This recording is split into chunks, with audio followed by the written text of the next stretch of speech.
Olá, meu irmão, minha irmã. Estamos juntos mais uma vez para mais uma partilha da Palavra de Deus. Ainda que não pessoalmente, mas juntos, na mesma disposição, no mesmo espírito de adoração ao nosso Deus amado. Quero te convidar a ler a passagem deste nosso encontro para a nossa reflexão. Encontra-se em Mateus capítulo 28, versículos 16 ao 20. O texto estará no vídeo para que você possa acompanhar. Mateus 28, de 16 a 20.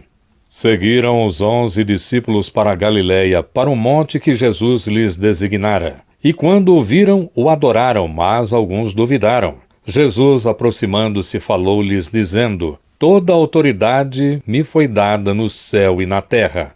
Ide, portanto, fazei discípulos de todas as nações, batizando-os em nome do Pai, e do Filho e do Espírito Santo, ensinando-os a guardar todas as coisas que vos tenho ordenado. E eis que estou convosco todos os dias, até a consumação do século. A partir dessa passagem maravilhosa, eu quero aproveitar este encontro de reflexão na Palavra Santa para dividir com você o ensino de Jesus, que é cura para tristeza, medo, falta de perspectiva, frustração, enfim, todas essas coisas que estão descendo sobre as pessoas de um modo geral nestes primeiros dias de 2021, não é mesmo? Quando só se fala de vacina, ou então falta de vacina. Só se fala de economia ou de política. E aí? O que fazer? O que pensar? Como agir? Qual direção seguir? Estas e muitas outras questões têm afligido muita gente por toda a parte nestes últimos dias. E como a Igreja de Jesus está neste mundo, é claro que ela também sofre a influência de todo este mormaço, este mal-estar geral. Então vejamos o que o Senhor tem para nós, para todos nós. Nós, os que fazemos parte da Igreja Peregrina, a Igreja que caminha neste mundo e pertence a Ele. A passagem que nós lemos fala do relato de Mateus sobre o encontro de Jesus com seus discípulos após a sua ressurreição. Que evento maravilhoso, hein? Nosso texto, inicialmente, fala sobre este pequeno grupo de homens, 11 no total. Judas, como sabemos, enforcou-se e já não está mais ali naquele grupo. Ele era o filho da perdição. Eles estavam ali inteiramente, sabe como? Desmotivados, sem direção, sem rumo, sem a menor ideia do que fazer agora. E o que tinha levado aqueles homens a esta situação? A morte de Jesus. Meu irmão, minha irmã, imagine só. Homem simples, a gente conhece gente simples, nós somos simples. Mas aqueles eram mais ainda. Pessoas que viviam 2000 anos atrás, pessoas que viviam ali naquele lugar, viviam na Galiléia, que é o norte de Israel. Estavam distantes dos grandes centros urbanos, não conheciam gente importante. Quando eu digo importante, é assim, gente conhecida, gente famosa. Eles não conheciam ninguém assim. Eram pessoas que nasciam, viviam e morriam dentro daquele esquema de vida de pessoas simples, habitando numa cultura agropastoril. E nada acontecia de especial. Mas aí apareceu Jesus na vida deles. Jesus foi o diferencial na vida daqueles homens. De acordo com a tradição, eles haviam estado com o Senhor por mais de 3 anos durante este tempo em que eles andaram com o Senhor. Estiveram também ao lado de algumas mulheres, testemunhando a mais esplendorosa mensagem que se poderia ouvir, vinda do mais sábio de todos os homens do país deles, Israel, mas com uma humildade que chocou até o fundo da alma de quem se aproximava dele. E tudo isso regado com poder acima da compreensão, poder jamais visto ou registrado na história daquela nação, poder em forma de atos extraordinários, também conhecidos como milagres. Para aqueles homens, Jesus estava acima de tudo que eles poderiam pensar, imaginar, querer, desejar. Mas mesmo assim, ainda não tinham a menor ideia de quem era Jesus de fato. Aqueles homens, eles tinham, na verdade, eram várias opiniões sobre Jesus, várias esperanças próprias, sonhos. Sim, eles sonharam com todo tipo de possibilidade a partir das suas visões e dos desejos deles. E eles estavam empenhados em levar tudo aquilo adiante, seus projetos pessoais, juntos com Jesus. Mas aí, Jesus morre. Ou pior, Jesus é morto, e pelos inimigos malvados da nação, exatamente aqueles sanguinários que esses 11 viam em seus sonhos, destruídos pelo majestoso poder de Jesus. Mas Jesus morreu e o mundo deles desabou. Sabe, amados, lendo esse texto aqui, eu gosto de imaginar aquelas situações, ficar imaginando o olhar deles vago, sabe, os pensamentos, e agora? Dá até para sentir a garganta seca de tristeza daqueles homens. Não é verdade? É. Mas então ocorre uma virada nessa história. Jesus ressuscitou. Sim, este mesmo capítulo aqui diz que ele também se encontrou com algumas mulheres, primeiramente, e disse a elas que se reunissem com seus discípulos e lhes dessem o seguinte recado, acompanhe aí: "E de avisar a meus irmãos que se dirijam a Galiléia e lá me verão." Versículo 10 aqui do capítulo 28. E eles foram. E o que foi que aconteceu ali? Bom, é o que veremos agora. Esta passagem é chamada de a Grande Comissão entre os estudiosos da Bíblia. E tem esse nome de Grande Comissão porque nela Jesus comissiona, uma palavra que não é muito usada no nosso meio, não é mesmo? Ela caiu em desuso. Mas ela significa que Jesus, ele incumbe, Jesus delega, ou melhor ainda, Jesus entrega aos discípulos a missão de pregarem o Evangelho a todos e em toda parte. Mas vale a pena um esclarecimento aqui neste ponto. Por causa da nossa disposição em passar a responsabilidade que é de todos para alguns, o povo, em geral, acha que esta passagem tem a ver só com missionários, e aqueles que vão, não são quaisquer missionários, não. Estou falando de missionários daqueles que vão para lugares longínquos e lugares estranhos, com culturas, com modos, com culinárias diferentes. Tem gente que pensa que esse texto aqui é só para esse tipo de missionário. Por outro lado, missionários, em geral, pensam que esta passagem é só para eles, porque dizem tem uma chamada especial para irem para o campo e daí por diante. É nada disso.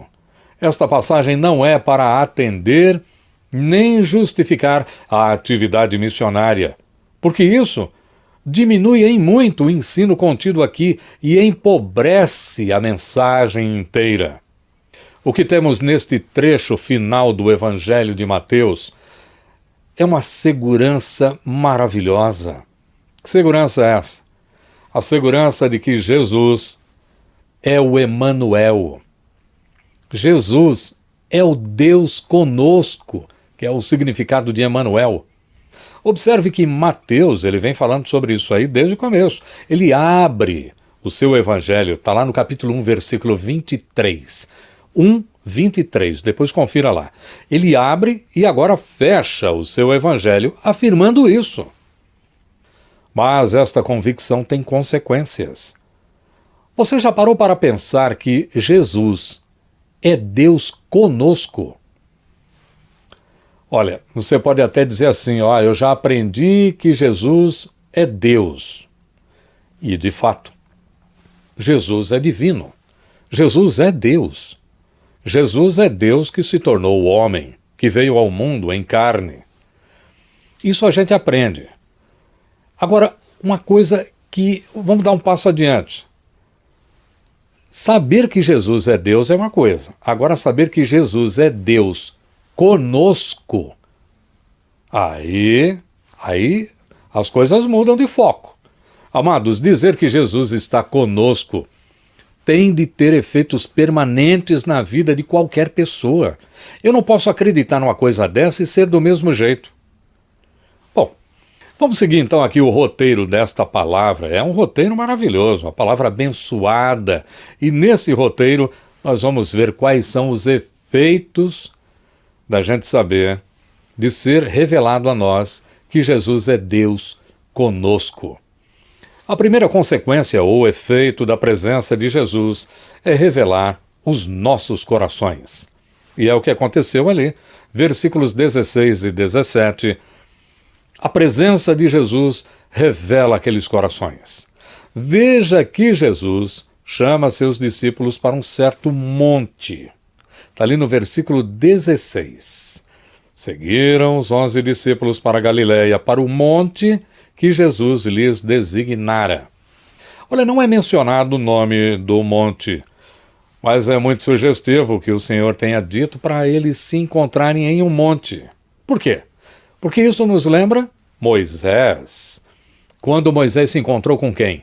Com Deus, lá no Monte Sinai, para a entrega da palavra e também para a entrega de várias instruções. Ou as diversas ocasiões em que Jesus esteve em algum monte aqui no Evangelho de Mateus, e ele vai falar de várias ocasiões, e os discípulos, nestas ocasiões, presenciaram maravilhosas experiências com ele. Um exemplo disso é o que aconteceu lá na Transfiguração.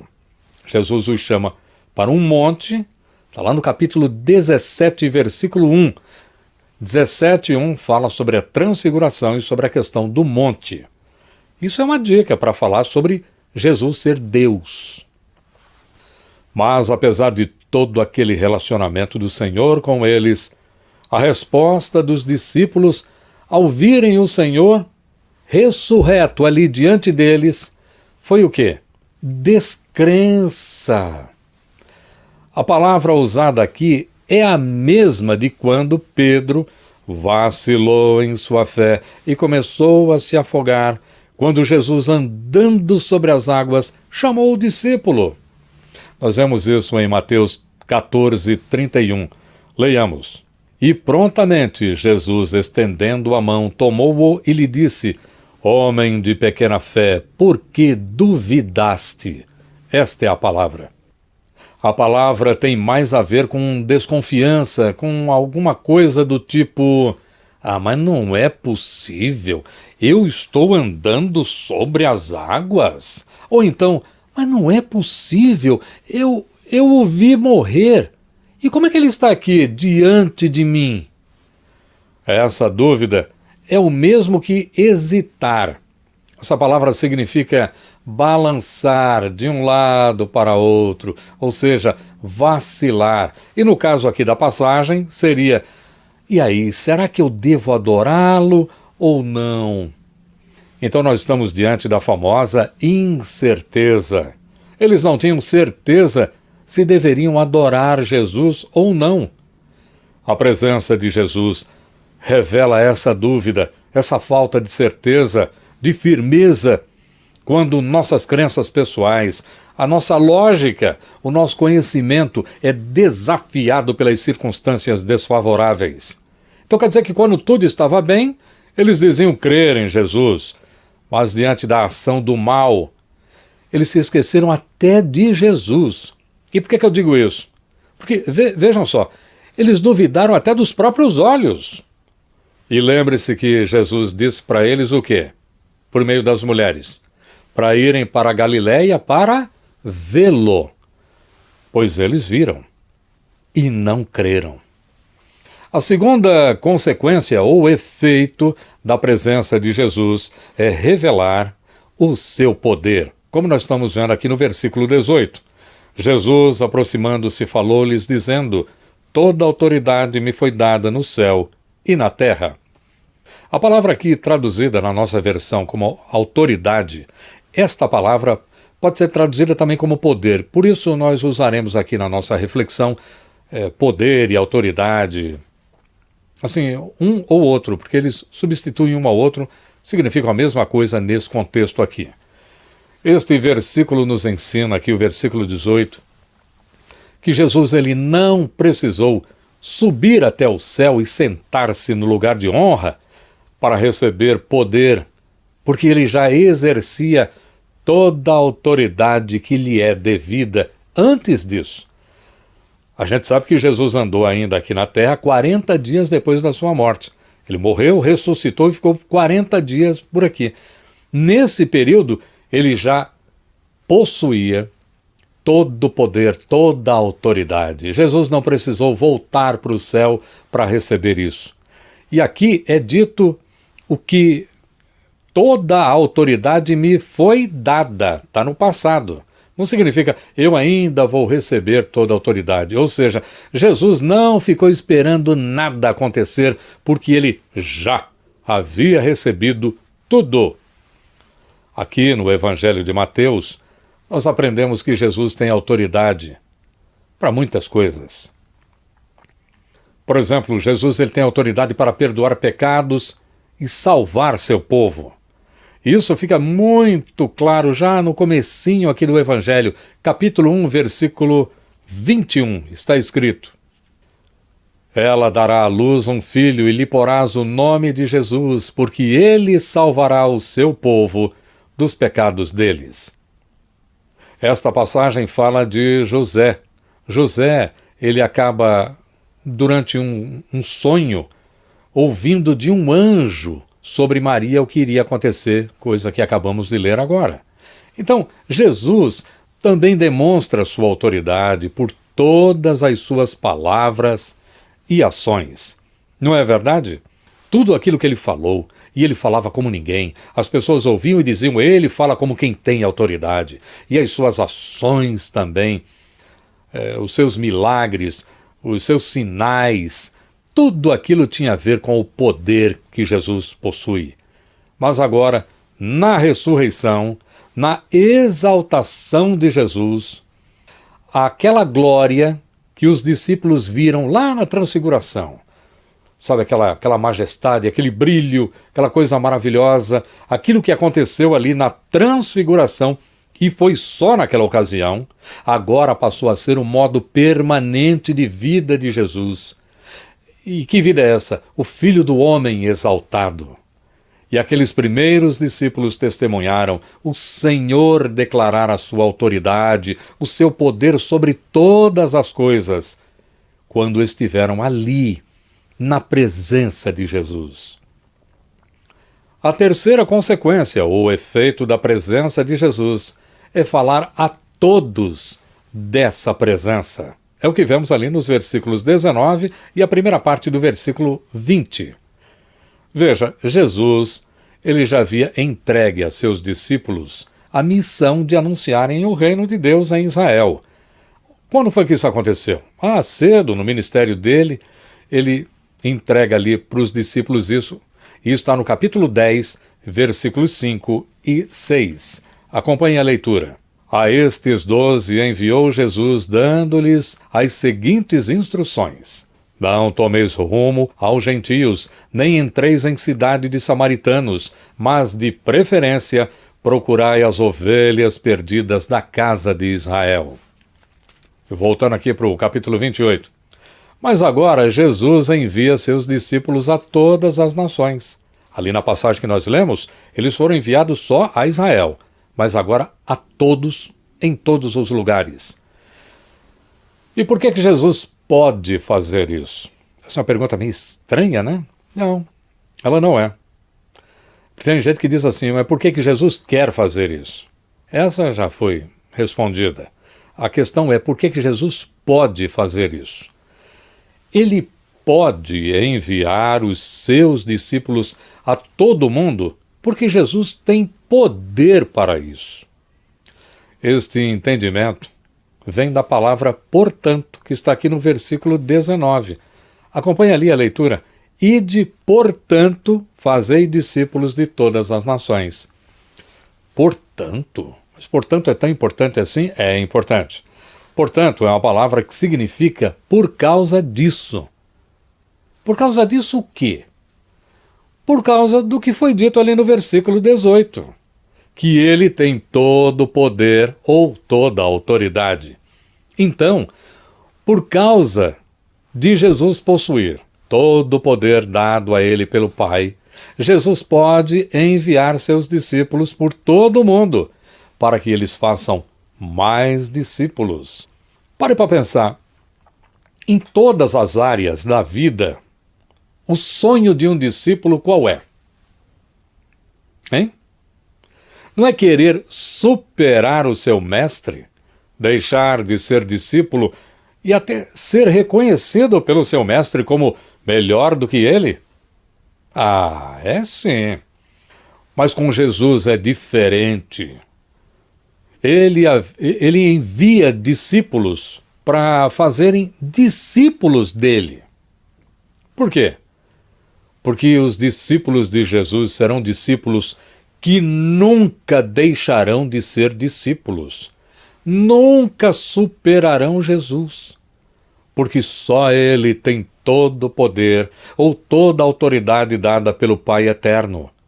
Por causa da presença única de poder inigualável, Jesus pode nos enviar a todos nós para fazermos discípulos em todo o mundo. E como é que nós vamos fazer discípulos para Jesus? Nós temos um esquema nosso? Não. Qualquer tipo de esquema não vai dar certo. Temos que seguir os passos de Jesus aqui na passagem. Indo, batizando e ensinando. Indo, batizando e ensinando. É assim que faremos discípulos. E, mais importante, nunca no nosso poder, mas sempre no poder de Jesus Cristo. Isto quer dizer que Jesus nos deu do poder dele para fazermos discípulos. Não somos nós, não são as nossas estratégias, o nosso jeito de falar, a nossa doutrina, sabe, a nossa igreja, o nosso jeito, o nosso ambiente que a gente cria. Todas essas coisas são boas, é claro que são boas, mas elas não têm a ver com os passos de Jesus para fazermos discípulos e dentro do poder dele. E por que não? Porque nós somos dependentes do poder de Jesus. Se a gente pudesse fazer discípulos de outro modo, a gente não precisaria do poder de Jesus. Então é por isso que Jesus nos dá poder para nós fazermos discípulos para Ele. Então nós participamos na missão de Jesus, ou missão de Deus. A missão não é nossa, é dele. Não adianta a gente achar que, eu tenho um jeito interessante de falar das coisas de Deus, ou então eu tive uma ideia, eu acho que ninguém pensou nisso. Olha, sabe, esse tipo de pensamento, em primeiro lugar, todo mundo já pensou alguma coisa. Seja humilde. Alguém lá atrás já pensou o que você pensou aí e achou que é o único, ou a única. Então, nós devemos nos submeter ao poder de Jesus. É no poder dele. Ele nos dá desse poder, então nós podemos ir e anunciar. E anunciar o quê? Ele. E aí nós iremos fazer discípulos para Jesus. E o batismo, hein? O batismo ele deverá ser o modo como se inicia a nova vida, a vida de pureza por causa do sangue purificador de Jesus. Isso deverá ser mostrado, testemunhado publicamente e feito, mais uma vez, não é em nome do discipulador, da igreja, da organização missionária. Ninguém. Isso deverá ser feito em nome da Trindade Santa. Por isso que Jesus fala aqui, batizando-os em nome do Pai e do Filho e do Espírito Santo, deixando claro que aquela pessoa é sim uma nova criatura, é uma pessoa que está sendo transformada, mas ela foi feita não por sua própria vontade, nem pela vontade do discipulador, mas pela exclusiva obra do Pai, do Filho e do Espírito Santo. Este é o significado. Mas se discípulos começam na igreja pelo batismo, a partir daí eles continuam sua vida não apenas aprendendo as ordenanças de Jesus, porque tem gente que acha, eu agora estou na igreja, vou aprender coisas maravilhosas e eu vou me dedicar a aprender isso. É isso?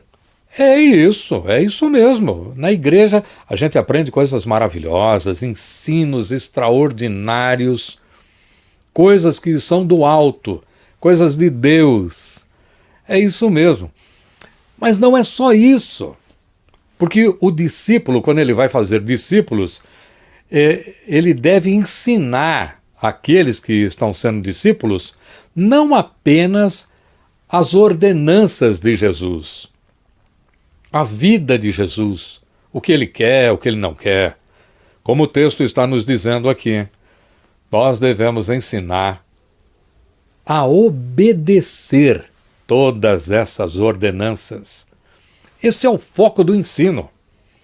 O ensino tem que objetivar isso daí. Não adianta você ensinar coisas assim profundas, certas coisas que ninguém nunca ouviu. Olha que jeito interessante de falar, que assunto maravilhoso.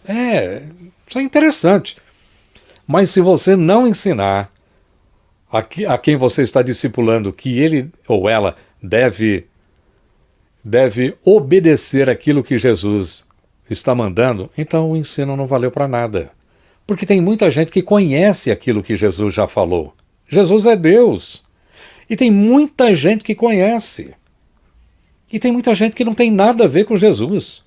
O diabo conhece a palavra de Jesus. Conhece total e completamente. A gente vai ver isso aqui em Mateus, capítulo 4. E daí? Conhecer. Qual é o problema do diabo? O problema dele não é que ele não conhece a palavra de Deus, ele conhece a palavra. O problema do diabo é que ele não obedece à palavra de Deus. Por isso que ele é o diabo. Então, meu irmão, minha irmã, porque não basta apenas conhecer o que Jesus disse. Mais importante é obedecer a todos os mandamentos de Jesus. Isso tem a ver com levar adiante, fazendo discípulos, ir adiante, fazendo discípulos, batizando e também ensinando todas as coisas que ele tem ordenado. E a quarta consequência, ou efeito da presença de Jesus, é que esta presença será para sempre. É a última parte do versículo 20, quando ele diz assim: "E eis que estou convosco todos os dias, até a consumação dos séculos." Olha, ser discípulo, o que significa isso? Ser discípulo significa caminhar com um mestre. Significa aprender os importantes ensinos que destacam aquele mestre. Mas todo mestre, por melhor que seja, ele só vai até, sabe onde? Ele só vai até o ensino, só vai até ali. Depois disso, o discípulo se vira. Com Jesus as coisas são totalmente diferentes. Ele não apenas ensina os mais exaltados e sublimes ensinos, como também pede para que seus discípulos e discípulas obedeçam a esses ensinos. Isso pode levantar algumas questões. Mas como isso pode ser possível, já que os ensinos de Jesus eles têm a ver com perseverança, com firmeza, com constância? tudo isso nos seus caminhos, não é mesmo? É isso mesmo. Não são ensinos que podem apenas ser aprendidos, mas ensinos que devem ser vividos, e todos os dias. Pode ser que dê para eu viver 1 ou 2 dias por mês e com o maior esforço os ensinos do Senhor, mas viver seus ensinos todos os dias? Como é que eu farei isso? A resposta, Jesus acabou de dar. Ele estará comigo, Ele estará contigo, Ele estará com a gente. Todos os dias, todos os instantes. Todos os dias? Sim, todos os dias. Vou dizer um negócio para você. Esse período em que nós estamos vivendo esse ano 2020, início de 2021, quem está comigo todos os dias é a minha mulher. Meus filhos já não estão mais comigo todos os dias. E há outras pessoas que estão comigo raramente. Mas só Jesus, nem minha mulher, está comigo o tempo todo. Sim, é o tempo todo comigo. E mesmo, imagine, isso aqui é um exercício apenas, imagine que eu queira faltar um dia. Vamos supor, eu não quero aparecer. Não estou afim de aparecer. Hoje eu não vou. Vou faltar hoje. Por quê? Porque eu não estou mais com vontade de seguir no caminho de fé. Eu não quero mais ser discípulo. Estou desanimado por causa das provações, das decepções com os homens. Mesmo que eu diga que chega, que basta, que não aguento mais, devido a essa escuridão toda que está se abatendo sobre mim, até mesmo nesta ocasião, até mesmo neste dia, Jesus estará comigo. E Ele estará, não para se queixar de mim ou para se mostrar decepcionado comigo, não, claro que não. Porque Jesus já sabe quem eu sou mesmo. Ele sabe quem eu sou desde sempre. Ele estará para ficar comigo. E aí eu olho essa frase aqui, estou convosco. O que significa isso? E eis que estou convosco. Olhando todo esse evangelho de Mateus, todas aquelas situações que ocorreram ali, todos aqueles acontecimentos, eu apliquei isso para mim e eu quero dividir contigo. Pegando aquelas passagens, meu irmão, minha irmã, eu estou convosco, esta frase significa estar ao nosso lado, significa nos acompanhando em tudo, nos acudindo, por exemplo, como quando ele acudiu Pedro, quando Pedro começou a afundar.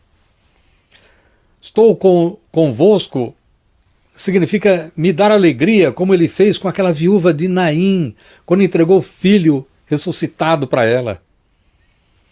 Estou convosco é dar esperança, como também fez com Jairo, mesma coisa com a filha dele.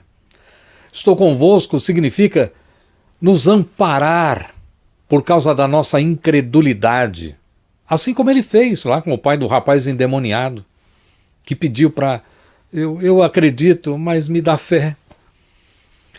Significa, estou convosco significa sossegar o meu coração, os nossos corações, como quando Jesus acalmou aquela tempestade.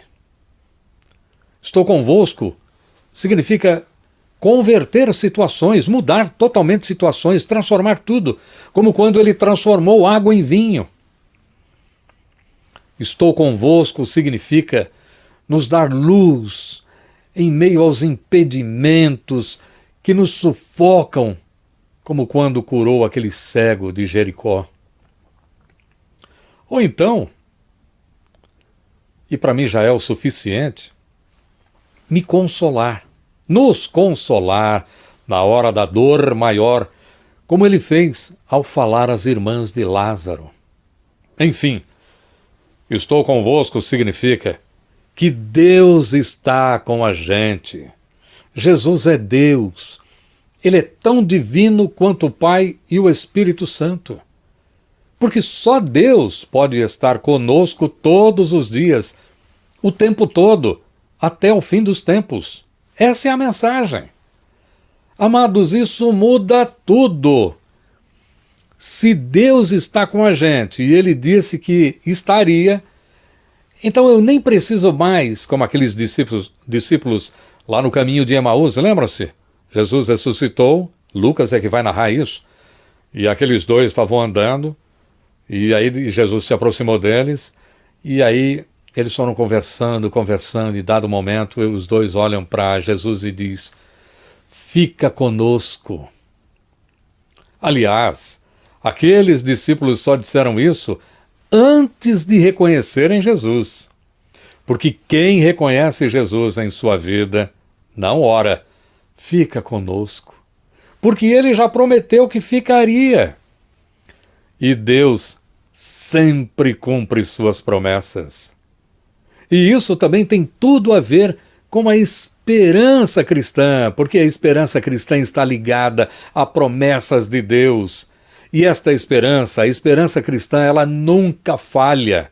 Jesus prometeu e ele prometeu, então nós podemos esperar e confiar na sua palavra. Jesus está conosco. Sendo assim, neste nosso encontro, para o culto de oração aqui da Igreja Batista, Parque Industrial São José dos Campos, você, meu irmão, minha irmã, se as circunstâncias estão tirando a tua alegria, a tua motivação para seguir neste ano, que o mundo está dizendo que será difícil, e nesses primeiros dias já temos visto e ouvido notícias que não são nada agradáveis, lembre-se desta maravilhosa promessa de Jesus, que para muitos santos, tanto do passado quanto de hoje, santos do presente, para muitos destes, esta é a maior de todas as promessas. Estou convosco todos os dias. Eu não sei o que é que vai acontecer em agosto, dezembro, eu não sei. Mas eu sei de uma coisa: Jesus está lá em agosto. Jesus está lá em dezembro, comigo, como Ele está hoje aqui comigo e contigo. Jesus está conosco não só neste começo de ano ou neste ano, mas em todos os anos, até quando Deus decretar o fim da história. Se estivermos vivos até lá, poderemos testemunhar que Jesus esteve conosco por meio do Espírito Santo, da sua palavra e dos que estão caminhando conosco todos os dias.